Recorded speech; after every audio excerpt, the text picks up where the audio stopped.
Assalamualaikum warahmatullahi wabarakatuh. Perkenalkan, nama saya Nela Rizkita Putri dengan NIM 2022 Di sini saya akan menjelaskan cara penggunaan SPSS untuk statistika bisnis.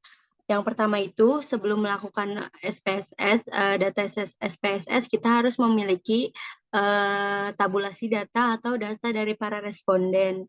Nah, di sini kita memiliki 5 data dari responden, yaitu LA, Lean Accounting untuk variabel Y, terus CI, Continuous Improvement untuk X1-nya, terus juga VSC, Value Stream Cost untuk X2, terus BSC, Balance Scorecard untuk S3, dan juga JIT, Just in Time untuk X4. Nanti yang akan kita masukkan ke program SPSS-nya itu ada skor akhir untuk setiap variabelnya, dan juga nama-nama dari variabel Y dan juga X-nya. Selanjutnya kita buka program SPSS-nya. Setelah kita buka program SPSS-nya, kita akan melakukan uji instrumen. Uji instrumen itu paling penting dilakukan untuk penelitian sumber daya data berasal dari kuesioner. Nah, diperlukannya ini untuk melihat syarat validitas dan juga reliabilitasnya untuk memenuhi kuesioner, data dari kuesioner. Yang pertama kita klik variable view-nya. Ini ada di bagian bawah. Kita klik variable view. Nah, di sini kita enter namanya sesuai dengan yang ada di Excel kita atau tabulasi data kita tadi. Di sini ada LA, CI, VSC, BSC, JIT. Kita klik LA, enter, terus juga CI, dan juga VSC, terus BSC, dan juga JIT. Lalu kita samakan dulu dengan yang di Excel, apakah namanya sudah sama ataupun belum. BSC, dan juga JIT. Kalau sudah sama, di sini desimalnya kita akan nolin semua. Kita akan nolin untuk setiap variabelnya. Dan juga untuk di sini ada column measure, itu kita klik yang scale. Untuk semua variabelnya kita pilih yang scale.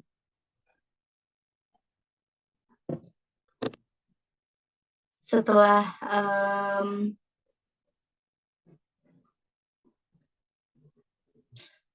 ini dipilih, lalu kita klik yang setelah dipastikan desimal dan measure-nya itu desimalnya 0 dan measure-nya scale, lalu kita pilih yang data view. Setelah klik yang data view, di sini kita udah ada 5 variabelnya, LA, CI, VSC, BSC, dan juga JIT. Lalu kita copy paste dari yang hasil skornya tadi. Untuk LA-nya, kita copy paste. Di sini LA, Lean Accounting, kita copy paste untuk yang skornya.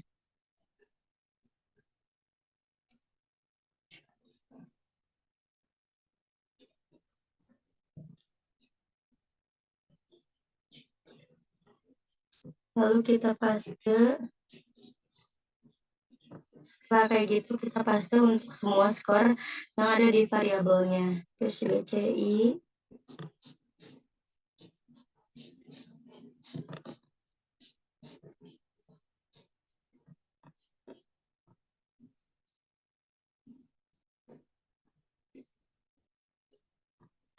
Dan juga BSC.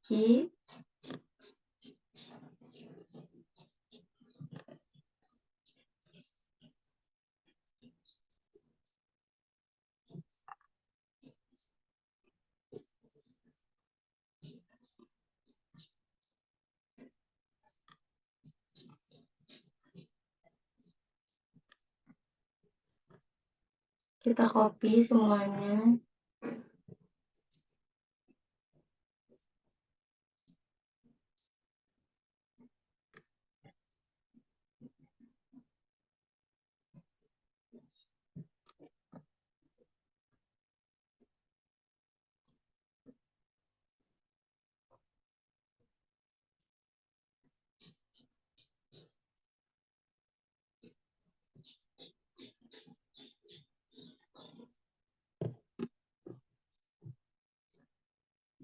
Setelah kita copy semua variabel skornya, terus kita klik yang analyze ini, kita klik, dan juga klik yang deskriptif statis, terus kita klik yang deskriptif.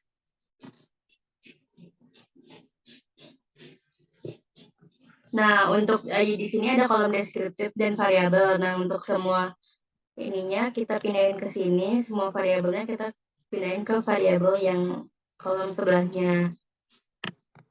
Setelah itu kita klik option, lalu ini main-nya dipilih, terus ini, dan juga untuk distributionnya kurtosis dan skewness-nya dipilih. Dan juga display ordernya yang variabilis, terus klik continue, dan juga OK, maka akan menghasilkan output sebagai berikut. Ini untuk deskriptif statisnya. Ini untuk hasil deskriptif statis. Yang selanjutnya, kita akan melakukan uji asumsi klasik. Nah, uji asumsi klasik itu syarat yang harus dipenuhi pada model regresi linear OLS agar model tersebut valid sebagai alat penduga. Nah, regresi linear OLS ini itu sebuah model regresi linear dalam perhitungan kuadrat kecil, atau bisa disebut istilah ordinary least square. Tahap pengujian agar model regresi linear OLS menjadi valid sebagai peramalan yaitu ada 5 uji. Yang pertama uji normalitas, terus yang kedua uji heteroskedastisitas, dan yang ketiga uji multikolinearitas, yang keempat uji autokorelasi, yang kelima uji linearitas. Yang pertama kita akan melakukan uji normalitas. Pertama kita klik yang analyze, terus klik yang regression, lalu linear. Habis itu untuk variabel Y-nya yang LA klik kita pindahin ke dependent, terus untuk sisa variabelnya kita pindahin ke independent S.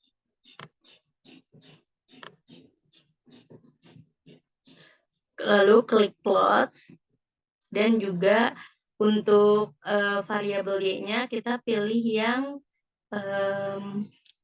spreadsheet nih yang kedua dari bawah, dan variabel X-nya yang pertama dari atas. Setelah split seperti ini, kita standar residual plots-nya kita pilih dua-duanya. Dan klik continue. Lalu klik OK. Maka akan menghasilkan output sebagai berikut. Ini untuk deskripsi statisnya, terus juga ada regressionnya, terus juga di sini ada histogram dependence variable yang Y-nya, variabel LA-nya. Untuk variabel Y, berdasarkan grafik histogram di atas, ini dapat diartikan bahwa kesimpulannya itu data berdistribusi normal. Hal ini dapat dilihat dari grafik histogram yang membentuk pola distribusi yang melenceng ke atas, ke kanan, dan bentuk pola seperti lonceng. Dan juga ini ada dari si p-plotnya, regression standar residual. Ini dia untuk variabel Y-nya. Berdasarkan hasil si p-plotnya itu, data distribusinya ini dikatakan normal karena dia garis lurus ke atas, mendekati garis diagonal.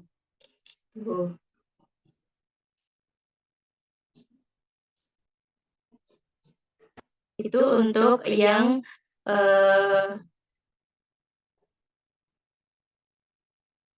uji normalitas, yang uji grafik.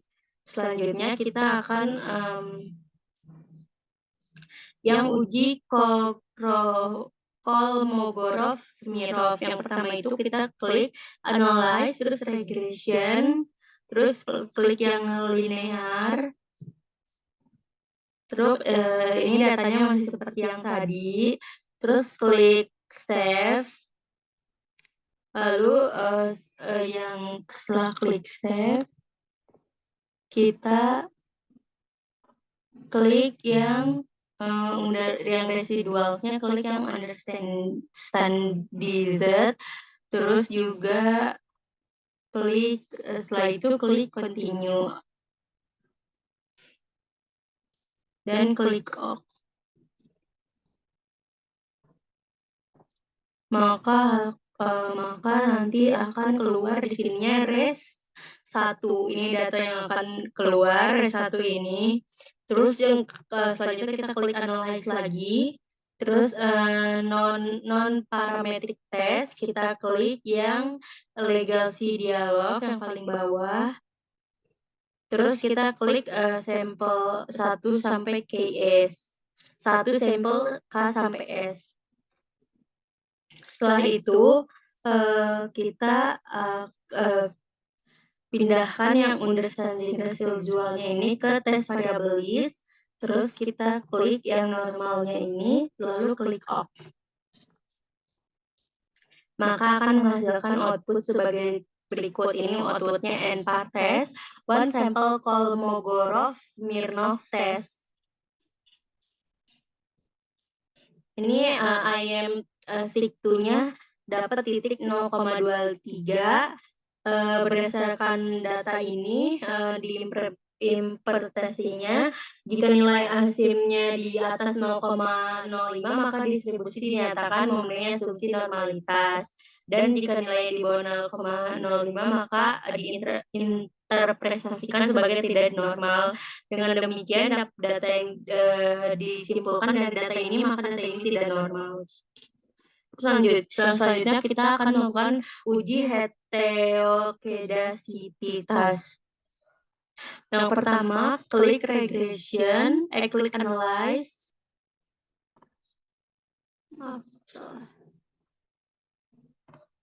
Klik yang analyze, terus kita klik yang regression, klik yang linear,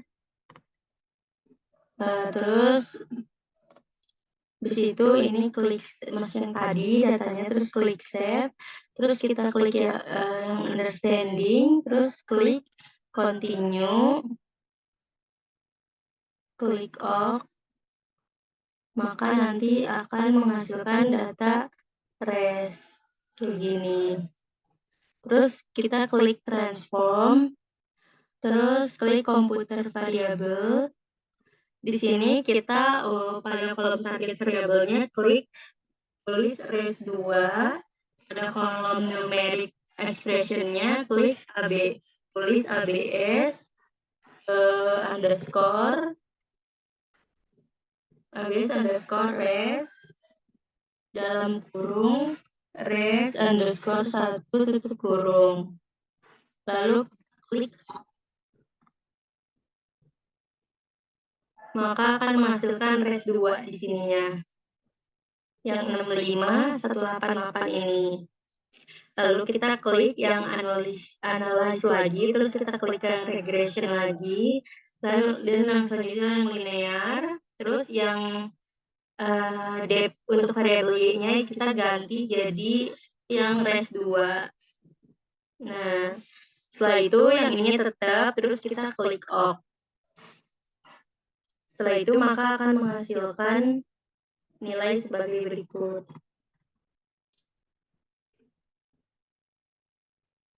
Convenience-nya berdasarkan tabel ini disimpulkan jika SIG lebih dari 0,05 maka tidak terjadi heterokedasititas. Tampaknya bahwa variabel independen tidak mengalami gejala heterokedasititas karena nilainya tidak lebih dari 0,05. Dan selanjutnya kita akan melakukan uji grafik scatter-plot. Kita klik regression lagi, terus linear. Terus habis itu variabel ininya ganti lagi jadi variabel Y yang LA tadi. Terus klik plot.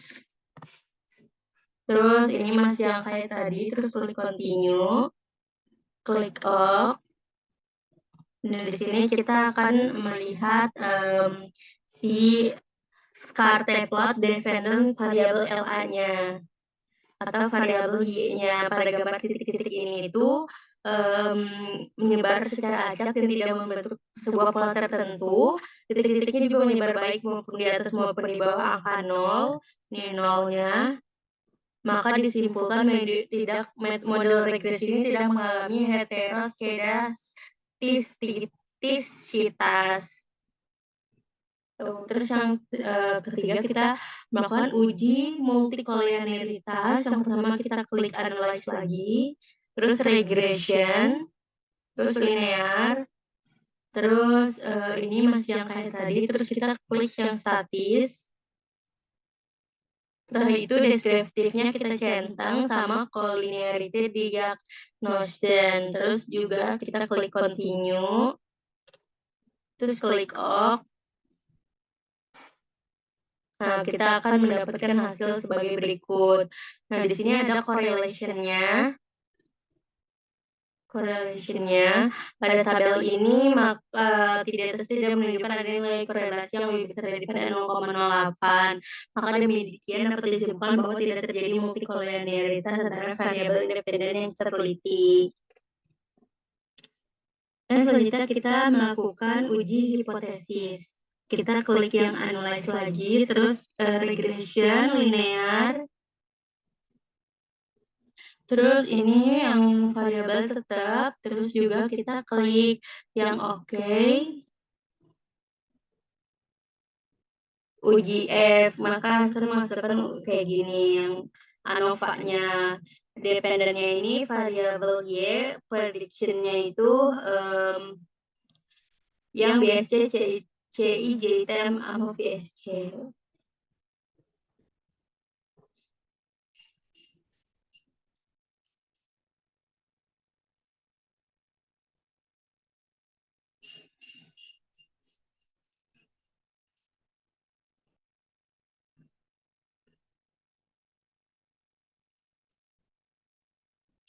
Pada tabel ini kalau misalnya pada tabel di atas menunjukkan tidak ada nilai korelasi yang lebih dari 0,08, maka dengan demikian disimpulkan bahwa tidak terjadi multikolinearitas antara variabel independen yang kita teliti.